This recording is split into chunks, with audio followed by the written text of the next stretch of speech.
नमस्कार, मैं मीडिया का सीमांचल बुलेटिन देख रहे हैं आप। मैं हूं आपके साथ राजमोहन सिंह।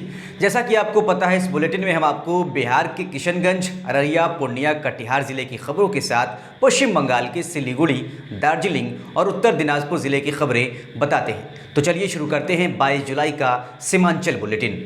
किशनगंज के चूड़ी पट्टी स्थित कम्युनिटी हॉल कैंपस में बकरीद पर्व के मौके पर मेले का आयोजन किया गया था, जहां बच्चों से भरा झूला टूटने से बड़ा हादसा होने से टल गया।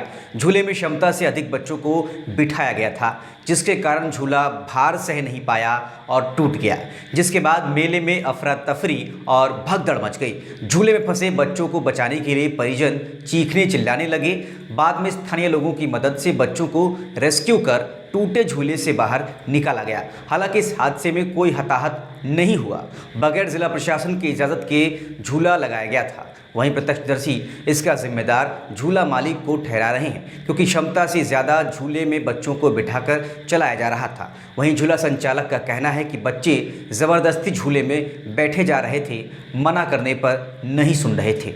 किशनगंज के ठाकुरगंज प्रखंड में भी लोगों ने आपसी भाईचारे का परिचय देते हुए अपने अपने घरों और मस्जिदों में नमाज अदा कर एक दूसरे को बकरीद की बधाई दी। इस दौरान शांतिपूर्ण माहौल और विधि व्यवस्था को लेकर ठाकुरगंज सर्किल क्षेत्र में सुरक्षा के पुख्ता इंतजाम किए गए थे। तस्वीरें ठाकुरगंज प्रखंड के तारपुआ पंचायत की है, जहां पर ठाकुरगंज के पूर्व विधायक और जदयू के जिलाध्यक्ष किशनगंज से नौशाद आलम अपने पैतृक गाँव दूरा घाटी में ही गाँव वालों के बीच शामिल होकर ईद की नमाज को अदा कर रहे थे।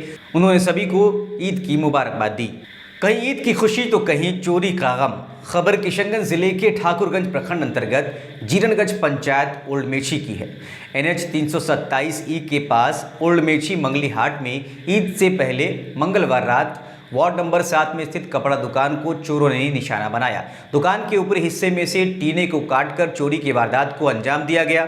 दुकान मालिक सुरेंद्र कुमार गणेश का कहना है कि इस साल में उसकी दुकान में ये दूसरी दफे चोरी की वारदात हुई है। अब की बार चोरों ने 35 से 40 हज़ार रुपये के माल पर हाथ साफ किया है। घटना से दुकानदारों और स्थानीय लोगों में दहशत के साथ आक्रोश भी पनप रहा है। पुलिसिया कार्यशैली सवालों के घेरे में है। बताते चले कि लोन लेकर दुकानदारी कर रहे कारोबारी के यहाँ दूसरी बार चोरी हुई है, जिससे उसका हाल बेहाल हो गया है। अररिया जिले के महलगांव थाना पुलिस ने उदा मोड़ के पास गश्ती के दौरान सोमवार की रात 6 बोतल नशीली दवा कोरेक्स के साथ एक युवक को गिरफ्तार किया। नशीली दवा कारोबारी युवक मोहम्मद तौसीफ उदाहाट गांव का रहने वाला है। पुलिस ने आवश्यक पूछताछ के बाद युवक को न्यायिक हिरासत में भेज दिया है। खबर पूर्णिया जिले के अमौर प्रखंड से है, जहां पलसा से बराईदगाह को जोड़ने वाली PWD सड़क में अंदरपुर चौक के समीप पुल टूट जाने से आवागमन बाधित हो गया है, जिससे लोगों को आने जाने में काफ़ी परेशानियां झेलनी पड़ रही हैं। साल 1993 में कोलकाता में पुलिस की फायरिंग में मारे गए युवा कांग्रेस के 13 कार्यकर्ताओं की याद में तृणमूल कांग्रेस ने 21 जुलाई बुधवार को जगह जगह शहीद दिवस मनाया। इसी कड़ी में उत्तर दिनाजपुर के चाकुलिया विधायक मिनहाजुल आरिफीन आज़ाद ने झंडोत्तोलन कर शहीद दिवस मनाया।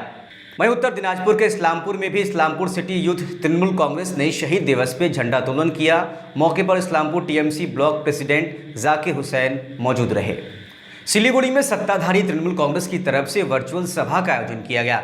दार्जिलिंग जिले के नेता और कार्यकर्ता बुधवार को सिलीगुड़ी के कंचनजंगा स्टेडियम के मेला ग्राउंड में एक विशाल स्क्रीन के माध्यम से शहीद दिवस में शामिल हुए। तृणमूल नेताओं ने यहां शहीद बेदी पे झंडा फहराया और 21 जुलाई के शहीदों को श्रद्धांजलि दी। इस मौके पर युवा और महिला तृणमूल कांग्रेस की तरफ से सांस्कृतिक कार्यक्रम का भी आयोजन किया गया। खबर सिलीगुड़ी से है, जहां प्राइवेट बस में छापेमारी कर कछुओं की तस्करी कर रहे युवक को वन विभाग की टीम ने गिरफ्तार किया है। बैकुंठपुर वन विभाग के शाहरुगारा रेंज के वन अधिकारियों ने गुप्त सूचना पर अभियान चलाकर एक युवक को 15 कछुओं के साथ हिरासत में लिया।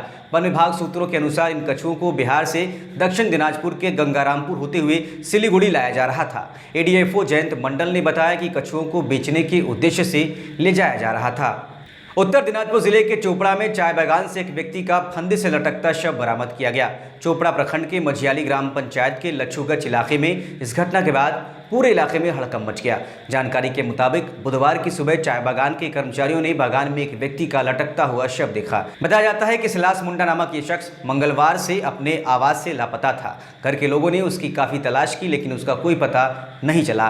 बाद में इस बारे में चोपड़ा थाने में डायरी दर्ज कराई गई।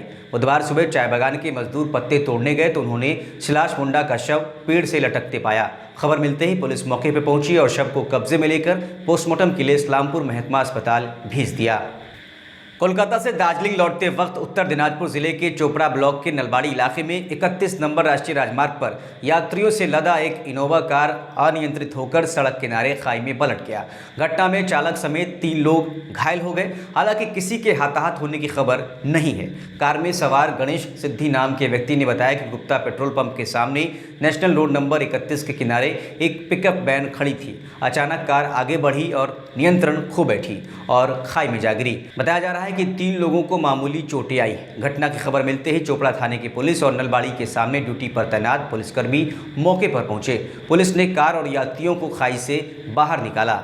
नरपतगंज प्रखंड क्षेत्र अंतर्गत फरही पंचायत के वार्ड नंबर 12 में सिंचाई के लिए लगाए गए 3 ट्रांसफार्मर में से एक में रात में अज्ञात चोरों के द्वारा जरूरी सामान चुरा लेने का मामला सामने आया है, जिसको लेकर स्थानीय लोगों ने बिजली विभाग को सूचना दी है। स्थानीय लोगों का कहना है कि विद्युत विभाग के ठेकेदार की मिलीभगत से ट्रांसफार्मर में चोरी की घटना को अंजाम दिया गया है। स्थानीय लोगों के मुताबिक सूचना देने के बाद भी विभाग के द्वारा अब तक कोई कार्रवाई नहीं की गई है, जिससे स्थानीय लोगों में आक्रोश है। लोगों का कहना है कि 3 महीने पहले ही खेतों में बिजली पहुंचाने के लिए 3 ट्रांसफार्मर लगाए गए थे। 14 जुलाई को विद्युत अभियंता के द्वारा ट्रांसफार्मर का सत्यापन किया गया था, जिसके बाद ही तीनों ट्रांसफार्मर से जरूरी सामान चोरी कर लिया गया है। बुलेटिन का अंत एक सकारात्मक खबर के साथ।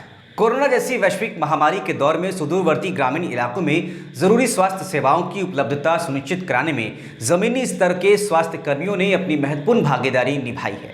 चुनौतियों से भरे इस दौर में कुछ कर्मी जनसेवा और समर्पण की मिसाल बनकर सामने आए हैं। अररिया के पलासी प्रखंड के पिपरा बिजवाड़ गांव की एएनएम सुमन कुमारी का नाम भी इसमें शामिल है, जिन्होंने संक्रमण से बचाव संबंधी उपायों के प्रति लोगों को जागरूक करने के साथ ही पीड़ित लोगों को जरूरी स्वास्थ्य सेवा उपलब्ध कराने के साथ साथ उन्हें टीकाकरण के लिए प्रेरित करते हुए पूरे समुदाय को कोरोना से सुरक्षित करने की अपनी मुहिम में अब तक बेहद कामयाबी हासिल की है। पलासी प्रखंड मुख्यालय से लगभग 15 किलोमीटर दूर पिपरा बिजवाड़ गांव पहले से ही कई चुनौतियों से घिरा रहा है। गांव की अधिकांश आबादी बाढ़ जनित समस्याओं का सामना करने के लिए हर साल मजबूर है। वहीं आम लोगों के बीच शिक्षा का अभाव महामारी के प्रति लोगों के बीच जागरूकता के मार्ग में बड़ी बाधा बन गई। इतना ही नहीं, गांव की आधी से अधिक आबादी के लिए मजदूरी ही आय का जरिया है, जो उन्हें स्वास्थ्य संबंधी मामलों को लेकर गंभीर होने से रोकती है। तमाम विरोधाभासों के बावजूद सुमन ने गांव में कोरोना संक्रमण की दूसरी लहर को फैलने से रोकने में बहुत हद तक कामयाबी पाई। वहीं लोगों को टीकाकरण के प्रति जागरूक करते हुए खासकर गांव की महिलाओं को भी वैक्सीनेशन के लिए उन्होंने प्रेरित किया है और ये सुनिश्चित करने के प्रयास भी वो कर रही हैं कि जो महिलाएं हैं वो ज़्यादा से ज़्यादा वैक्सीन लें। उनके प्रयासों की वजह से ही अब गांव की महिलाएं जो हैं उन्होंने घर के पुरुष सदस्यों पर टीकाकरण का दबाव बनाया है। लिहाजा टीकाकरण अभियान में गांव के पुरुष भी अब बढ़ चढ़कर भाग लेने लगे हैं। यही वजह है कि अब तक गांव की 60% से ज़्यादा की जो आबादी है वो कोरोना का टीका ले चुकी है। तो बुलेटिन में फिलहाल इतना ही। आप बने रहिए मैं मीडिया के साथ। नमस्कार।